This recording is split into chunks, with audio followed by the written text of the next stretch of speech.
Hello viewers, আরও একটি নতুন ভিডিওতে আপনাদের স্বাগতম। তো আজকের ভিডিওতে আমি দেখাবো জল রঙের 3টি সহজ স্টেপস। তো চলুন প্রথম স্টেপটি দেখা যাক। তো দেখতে পাচ্ছেন আমি কয়েকটি ফুল আঁকিয়ে নিয়েছি। তো এই ফুলগুলোকে খুবই সহজে কালার করা যায়। তো কালার করার জন্য আমাকে প্রথমে মাঝখানে কিছু জায়গায় বাদে বাকি জায়গাগুলো জল দিয়ে ভিজিয়ে নিতে হবে।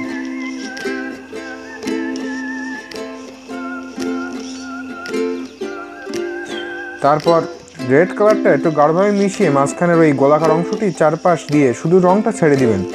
তাহলে দেখবেন কালারটা অটোমেটিক্যালি চারিদিকে ছড়িয়ে গেছে, আপনাকে তেমন কোনো পরিশ্রম করা লাগছে না। তা শুধু খেয়াল রাখবেন জল দিয়ে ভেজানোর সময় জলটা যেন পেন্সিলের দাগের বাইরে চলে না যায়, তো তখন ম্যানেজ করাটা একটু কঠিন হয়ে যায়। তারপর ফুলের বোটা আর পাতার কালারটা দিলেই আমার ছবিটা মোটামুটি কমপ্লিট হয়ে যাবে।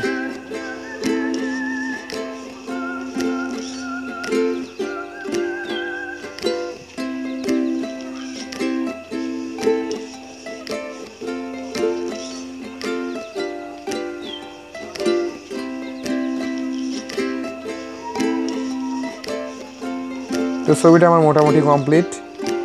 তো এইভাবে আপনি খুব সহজেই ছবিটি কালার করতে পারবেন।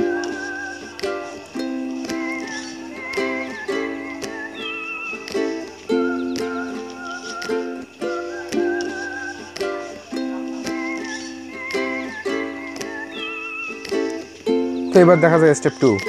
স্টেপ 2তে আমি দেখাবো কালার করার সময় যদি কোনো কারণে কালারটা বাইরে চলে যায় তাহলে সেটি কিভাবে আপনি ম্যানেজ করবেন। এটা জল রঙের একটা প্রবলেম হলো অয়েল পেন্টিং, অ্যাক্রিলিক কালার এগুলো কোনো প্রবলেমই না। এই ধরনের পেন্টিংগুলোতে এক কালারের উপর আরেক কালার ফোটানো যায়, কিন্তু ওয়াটার কালারে এটা সবসময় সম্ভব হয়ে ওঠে না।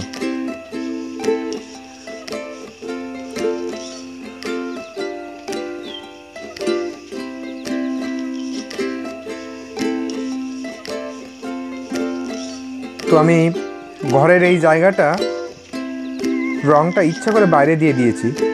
তো এইটা এখন আমাকে ম্যানেজ করতে হবে। তো এর জন্য প্রথমে একটি তুলি ভিজিয়ে নিয়ে আপনার বৃদ্ধা ও তর্জনী আঙুল দিয়ে টেনে তুলার সম্পূর্ণ জলটা বের করে দিতে হবে। তারপর যে জায়গাটা আপনার কালারটা বাইরে চলে গিয়েছে সেই জায়গাটার উপর তুলিটা কয়েকবার টান দিন, তাহলে দেখবেন কালারটা অনেকখানি মুছে গেছে। তারপর তুলিতে আবার জল দিয়ে ওই জায়গাটা রং দিয়ে মিশিয়ে দিন, দেখবেন আপনার ওই জায়গার কালারটা মুছে গেছে এবং জায়গাটা ম্যানেজ হয়ে গেছে। তারপর আপনার বাকি কাজগুলো কমপ্লিট করতে হবে।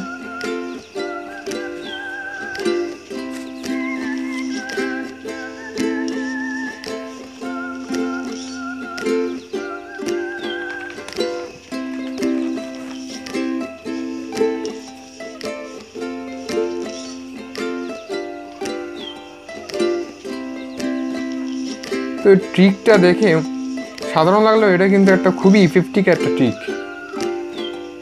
তো এবার দেখা যাক স্টেপ 3।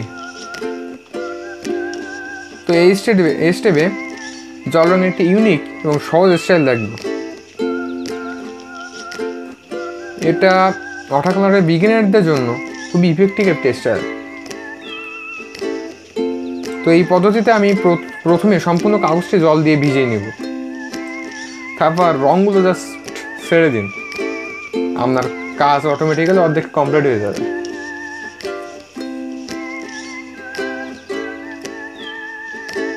তো এরপর যে জায়গাগুলো উঁচু শেষের জায়গাগুলোতে একটু ডার্ক কালার ইউজ করি।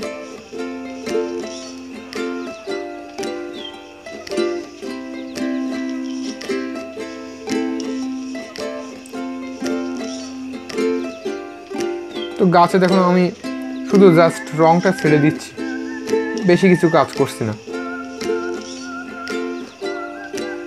ডার্ক ব্রাইট শেড দিয়ে জাস্ট শুধু ছেড়ে দিচ্ছি, কালার অটোমেটিক্যালি হয়ে যাচ্ছে।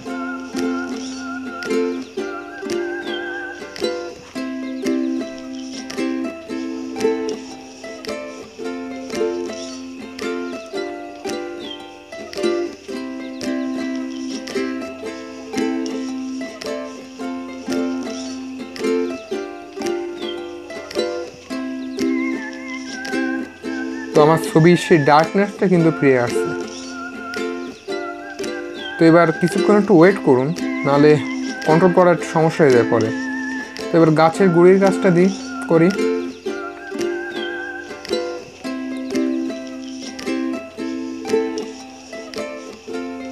এবার মানুষের গায়ের কালারটা দিলে আমার ছবিটা মোটামুটি শেষ। গাছটায় কিছু খুঁটিনাটি গাছ একটু করবো।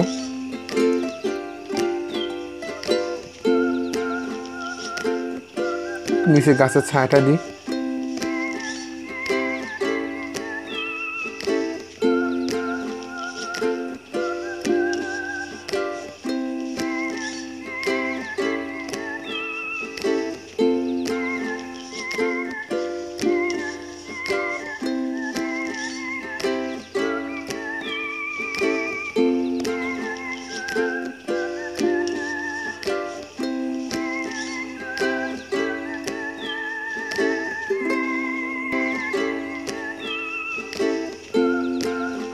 তো আমার ছবিটা মোটামুটি কমপ্লিট। তো ওয়াটার কালারের 3টি খুবই ইজি স্টেপস আমরা দেখলেন। তো এগুলো আমরা প্রয়োগ করে দেখবেন, এগুলো খুবই ইফেক্টিভ একটা ওয়ে। তো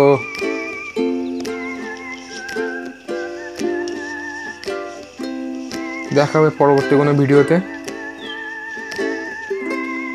by bye and take care.